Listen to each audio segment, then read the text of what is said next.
শুরুতে আমরা নজর রাখবো অবশেষে বন্দী বাঘ বাঘিনী জিনাত। ঘুমপাড়ানি গলিতে কাবু বাঘিনী জিনাত।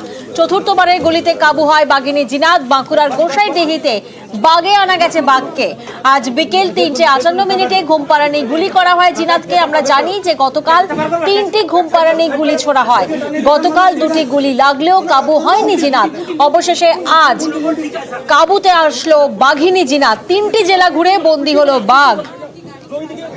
রঞ্জিত প্রতিনিধি এই মুহূর্তে আমাদের সঙ্গে রয়েছেন। রঞ্জিত, এই মুহূর্তে বাঘিনী জিনাতকে কোথায় রাখা হয়েছে? বাঘিনী জিনাতকে বাঁকুড়া থেকে উদ্ধার করে তাকে নিয়ে যাওয়া হচ্ছে বিশেষ জায়গাতে। সেখানে তার সেফ জোনে তাকে প্রাথমিকভাবে নিয়ে যাওয়া হবে, কারণ তার শারীরিক পরীক্ষার প্রয়োজন শারীরিক পরীক্ষা করাবে বলে মনে করছে বন দপ্তর। কারণ গত কয়েকদিন ধরে তার যে দৌড়চাপ, তার যে বিভিন্ন জায়গা ডেরা বদল, দীর্ঘ পথ অতিক্রম ফলে এবং তার সাথে তাকে ট্রান্সলাইজ করা হয়েছে, সব মিলিয়ে তার শারীরিক পরীক্ষার প্রয়োজন আছে বলে মনে করছে বন দপ্তর। সেই কারণে তাকে সেফ জন্য প্রাথমিক পরীক্ষা বাজার নিয়ে যাওয়া হচ্ছে। তবে বন দপ্তর স্পষ্ট করেনি, তবে এই মুহূর্তে তাকে নিয়ে যাওয়া হচ্ছে সেফ জোনে। সেখানে তার পরীক্ষা নিরীক্ষা হবে, তারপরে উড়িষ্যা সিমলিপালে নিয়ে যাওয়া হবে। বেশ, 3 জেলা ঘুরে বন্দি বাঘ। দুদিন আমরা বাড়ির বাইরে বেরোতে পারিনি, নিজের এখন কাজে যেতে পারিনি। আজকে অনেক স্বাচ্ছন্দ্য বোধ করছি, যেহেতু আমাদের বাঘটা নিয়ে গেল আমাদের এখান থেকে। আমরা দেখলাম ভালো লাগছে আর কি, যে আমরা আবার কাল থেকে কাজে যেতে পারবো আর কি, আমরা নিজের মতো করে ঘুরতে পারবো। আমরা 24 ঘন্টা যে আতঙ্কে ছিলাম সেই দিক থেকে আমরা আজ অনেকটা হ্যাপি আছি। কেন? কারণ আমরা যে বাঘিনীর যে 24 ঘন্টা ধরে এখানে আমাদের গ্রামের মধ্যে লোকাল ছিল, তাতে আমরা খুব আতঙ্কিত ছিলাম। গ্রামের মানুষ আমাদের কাজে মাঠে যেতে হয়, সেখানে একটা ভয় থাকাটাই স্বাভাবিক। 24 ঘন্টা কোনো গবাদি পশু ছাড়া হয়নি, বাড়িতে সব বাঁধা ছিল। এখন আমরা যথেষ্ট স্বস্তি আছি। দেখলাম নিজের চোখে বাঘ দেখেছি, ওনাকে কেজ করেছে, মানে রেস্কিউ করে গাড়িতে তোলা হয়েছে। দেখলাম কাল থেকে আমরা আবার নিজেদের স্বাভাবিক জীবনে ফিরে আসতে পারবো। बहुत मेहनत लगा उसके पीछे और आराम से हो गया। ट्रैंकुलाइज के लिए यहाँ पे तो 8-10 दिन वैसे भी हो गया है, और यहाँ का स्टाफ भी बहुत कोऑपरेटिव है, फॉरेस्ट डिपार्टमेंट का स्टाफ। तो जो कुछ भी हुआ बहुत अच्छे से हुआ। বাঘিনীর লুকোচুরিতে রীতিমতো হিমশিম খেতে হয়েছিল বন দফতরকে। অবশেষে জিনাতকে বাগে আনলো বন দফতর। 3টি জেলা ঘুরে এই বন্দি বাঘ। ওড়িশা থেকে ঝাড়খণ্ড হয়ে ঝাড়গ্রামে ঢোকে জিনাত, ঝাড়গ্রাম থেকে তারপর পুরুলিয়ায় ঢোকে জিনাত, আর এরপর পুরুলিয়া থেকে বাঁকুড়ায় সেই বাঘিনী এসে পৌঁছায়। আর বাঘিনীর এই লুকোচুরিতেই হিমশিম বন দফতরে। সকাল থেকে মনিটরিং জাল লাগিয়ে বাড়তি কর্মী এনেই কেল্লাফতে। দাবি সেন্ট্রাল সার্কেলের সিসিএফ এস কুনাল ড্রাইভারের। আর এখন দেখুন গ্রাফিক্যাল প্রেজেন্টেশনের মাধ্যমে আপনাদেরকে দেখাচ্ছি কিভাবে বাঘিনী এসে পৌঁছলো বাঁকুড়ায়, ওড়িশাকে কুড়ায়।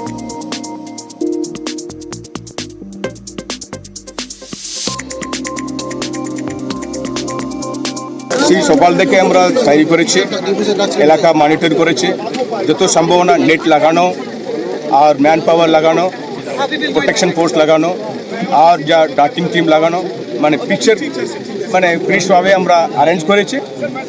বাঘটাও ডাটিংকে ভালো রেসপন্ড করেছে। আজকে সিঙ্গেল ডাটের মধ্যে একটা বাঘ ঘুমিয়ে পড়েছে, তারপরে আমরা বাঘকে তুলে এটা আমরা রেস্কিউ করে আমরা সেফ কাস্টাডি নিয়েছি। আমরা ফরেস্ট ডিপার্টমেন্টে আমার দায়িত্ব, আমার কর্তব্য, কিন্তু আমার ডিপার্টমেন্ট ছাড়া অনেক অফিসার এখানে সাপোর্ট করেছে, হেল্প করেছে, স্থানীয় মানুষ অনেক হেল্প করেছে। কেন এত সতর্কতা, এত ঘেরাটোপ? লালগড়ে বাঘকে পিটিয়ে মারার ঘটনার জেরেই জিনাতের জন্য বাড়তি ব্যবস্থা মনে করছেন বন্যপ্রাণ বিশেষজ্ঞ জয়দীপ কুন্ডু। যে পরিস্থিতি সৃষ্টি করেছিল উড়িষ্যা বন দপ্তরের মিসম্যানেজমেন্ট, সেই পরিস্থিতিকে সামলে আরো একবার পশ্চিমবঙ্গের বন দপ্তর প্রমাণ করলেন যে কোনো হিউম্যান ওয়াইল্ড লাইফ কনফ্লিক্ট ম্যানেজমেন্টে এখনো অবধি কিন্তু পশ্চিমবঙ্গ সবার থেকে এগিয়ে। এর আগে আমরা দেখেছিলাম যে খুব বাজে একটা অভিজ্ঞতা, লালগড়ের কথা মনে পড়ে যায়। তখন যে অভিজ্ঞতা হয়েছিল তা সত্যি লজ্জার ছিল। সেই কারণে কি বিশেষ সতর্কতা নেওয়া হয়েছিল এইবারে? 100 বারই তাই, 100 বার। এখনো লালগড়ের অভিজ্ঞতা আমাদের কাছে একটা দগদগে ঘায়ের মতো হয়ে আছে। এবং তার পরবর্তীকালে আপনারা জানেন যে আরেকটি হাতিও নৃশংসভাবে মাঝে তার মৃত্যু হয়েছে।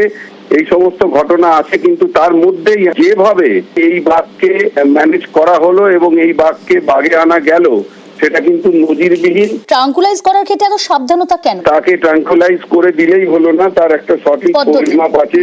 সেই পরিমাপের ওষুধ তার শরীরে গেলে তবেই সেই ট্রাঙ্কুলাইজেশন সার্থক হবে এবং সাকসেসফুলি সে আবার বাউন্স ব্যাক করবে। সুতরাং এইটা হচ্ছে পুরোটাই বিজ্ঞান মেনে কাজ হয়েছে এবং ট্রাঙ্কুলাইজেশনের যে প্রোটোকল, সেই প্রোটোকল মেনেই সেই কাজটা করা হয়েছে। অবশেষে কবজায় জিনাত, আপাতত পর্যবেক্ষণে রেখে চিকিৎসা চলবে। ফিট ঘোষণার পর ছাড়া হবে জঙ্গলে, বলছেন বন্যপ্রাণ বিশেষজ্ঞ জয়দীপ কুন্ডু।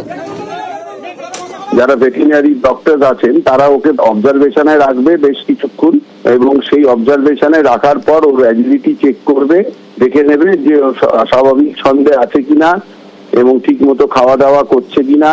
এবং ওকে অনেক সময় যেটা দেখা যায় কোন একটা স্কুইজ কেজ হয়, সেই স্কুইজ কেজে ওকে দিয়ে ওর পরীক্ষা করা হবে, হয়তো ওর শরীরের কোনো অংশ ওনারা পরীক্ষা করে দেখতে পারেন এবং সেই পরীক্ষাগুলো হয়ে গেলে তারপরে ওকে জঙ্গলে ছেড়ে দেওয়া। পুরো বিষয়টা জয়দীপ বাবু কতক্ষণ সময় লাগতে পারে এটা বলা খুব ডিফিকাল্ট, কারণ হচ্ছে এটা পুরোটাই ডাক্তারদের কল এবং আমাদের বন দপ্তরের চিফ ওয়াইল্ড লাইফ ওয়ার্ডেন উনি পুরো জিনিসটা পর্যবেক্ষণ করে তারপরে আমাদের রাজ্যের মুখ্য বনপাল উনি এটার সিদ্ধান্ত নেবেন যে একদম ওকে ফিট বলে ঘোষণা করা হবে। বাঁকুড়ায় বন্দি বাঘ আর সেই বাঘিনীকে আনা হচ্ছে আলিপুর চিড়িয়াখানায়। কলকাতায় জিনাত, আলিপুর চিড়িয়াখানায় আনা হচ্ছে বাঘিনীকে। ঘুমপাড়ানি গুলিতে আজ বিকেল 3:58 বাঁকুড়ায় বন্দি করা হয় বাঘিনী জিনাতকে, আর এরপর সুস্থ করে বাঘিনীকে আনা হচ্ছে আলিপুরে।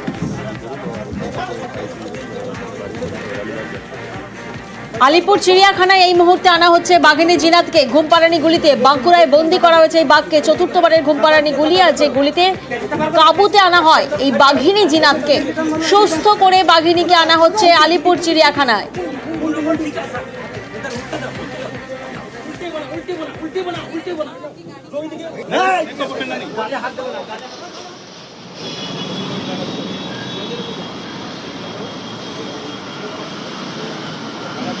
আলিপুর চিড়িয়াখানার সেই প্রস্তুতির ছবি আমরা দেখছি। অন্যদিকে মুখ্যমন্ত্রী মমতা বন্দ্যোপাধ্যায় তিনি এক্স হ্যান্ডেলে পোস্ট করেছেন, 7 দিনের চেষ্টা, অবশেষে অক্ষত অবস্থায় কবজায় জিনাত।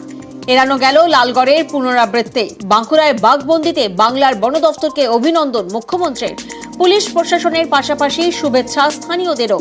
অসাধারণ টিম ওয়ার্কে উদ্ধার বন্যপ্রাণ, রোখা গেছে ক্ষয়ক্ষতিও। আপ্লুত মমতা বন্দ্যোপাধ্যায়।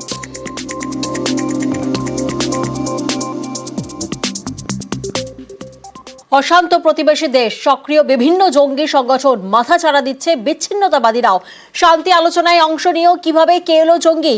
জীবন সিং এর বিবৃতি, রাজনৈতিক মদতের অভিযোগে সরব তৃণমূল, পাল্টা অভিযোগ বিজেপির।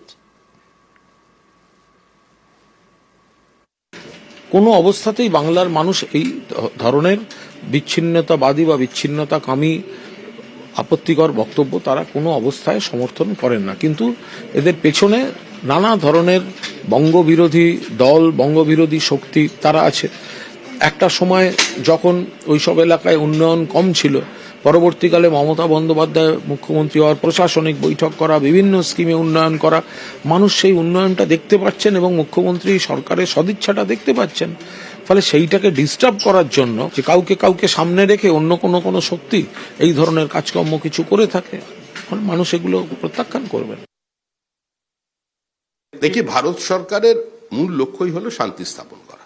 যদি জীবন সিং এর এই ঘটনার মধ্যে কিছুটা প্রভাব বা তার কিছুটা বাংলার সঙ্গে সম্পর্কিত আছে, তো সেখানেও আমাদের লক্ষ্য হচ্ছে শান্তি স্থাপনের চেষ্টা।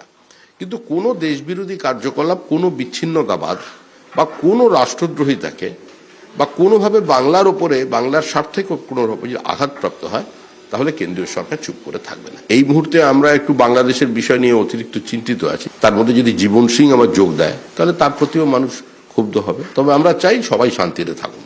কোনো জনগোষ্ঠীকে, কোনো উপজাতিকে আমরা বিচ্ছিন্ন করতে চাই না।